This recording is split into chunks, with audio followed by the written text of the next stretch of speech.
Wanita itu dengan cepat memercikkan parfum ke lantai. Saat pintu dibuka, seekor harimau masuk. Wanita itu menahan napasnya. Namun segera harimau itu naik ke tempat tidur dan tiba-tiba mereka ditemukan. Dan harimau itu menjulurkan cakarnya. Wanita ini dengan cepat membalikkan tempat tidur dan menghalangi jalan harimau. Kebetulan ada pintu dari belakang yang bisa digunakan untuk keluar. Ia membuka kunci dengan seluruh kekuatannya dan turun ke bawah. Pintu di bawah juga tertutup rapat. Ia harus mencari cara lain. Pada saat itu harimau pun mengikuti. Ia segera memasuki ruangan, memanjat menuju pipa dan masuk ke dalamnya. Tak lama kemudian harimau itu menyerbu masuk dan mulai mencari mangsanya. Tiba-tiba telepon berdering di bawah dan harimau itu tertarik dan meremukkannya dengan satu kaki. Saat ini wanita tersebut tidak dapat lagi menahannya dan keringat mengucur di dinding pipa itu menetes ke bawah dan suaranya terdengar oleh harimau. Ia menjilati keringatnya hingga bersih lalu melihat ke arah atas. Wanita itu ditemukan. Harimau pun mulai mencakar ke atas. Wanita itu berusaha sekuat tenaga untuk menghindarinya dan menggunakan seluruh kekuatannya untuk memanjat. Dan akhirnya ia mencapai pintu keluar dan harimau itu hanya bisa menyaksikan saat ia melarikan diri. Wanita itu merangkak keluar dan pergi ke dapur menuangkan obat tidur dan kemudian mencampurkannya dengan daging. Pada saat ini seekor harimau turun dari atas dan segera memakannya. Melihat hal tersebut, wanita ini segera mencari jalan keluar. Ia memindahkan kursinya dan bersiap untuk melarikan diri dari loteng. Saat ini auman harimau datang dari belakang dan sepertinya obat tidur tidak berpengaruh. Ia segera bersembunyi di kamar. Setelah beberapa saat harimau itu datang dan wanita itu mengambil besi dan bersembunyi. Segera harimau itu menerobos masuk dan menemukan mereka. Keduanya saling memandang. Wanita itu berbalik dan mulai memecahkan tempat tersebut. Sementara harimau mulai menggigiti papan tengah. Akhirnya wanita itu membukanya terlebih dahulu. Tak disangka harimau tersebut mulai menyambar kakinya. Namun untungnya ia berhasil keluar tepat waktu. Pada saat ini harimau juga menjelajahi lubang tersebut. Namun saudara laki-laki autis itu tidak takut. Wanita itu mengambil palu dan memukul kepala harimau tersebut. Kemudian mereka bersembunyi di ruangan kerja ayah tirinya. Saat itu ia tiba-tiba teringat ada pistol di kamar. Benar saja ada peluru di atas meja, tapi di mana pistolnya?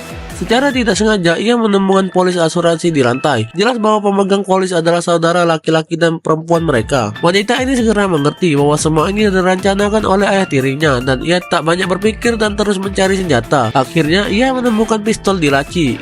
Ia siap keluar dan melawan harimau itu sampai mati. Harimau itu mengejarnya dan melompat ke atas meja. Cermin di seberangnya menarik perhatiannya dan wanita itu mengambil kesempatan itu untuk menutup pintu. Namun tak lama kemudian harimau itu melihat mereka dan mengejar. Saat itu harimau melompat ke atas kompor. Setelah menyalakan kompor, harimau itu melarikan diri dengan cepat. Wanita itu menembak dan melarikan diri ke gudang. Ia memanjat keluar jendela dan melompat keluar menuju ke mobil. Saat ini ia melihat adik laki-lakinya masih dalam dan tak punya pilihan selain kembali. Untuk menyelamatkannya, ia kembali ke dalam rumah dan mengambil pistol di tanah. Saat ini harimau itu datang dan wanita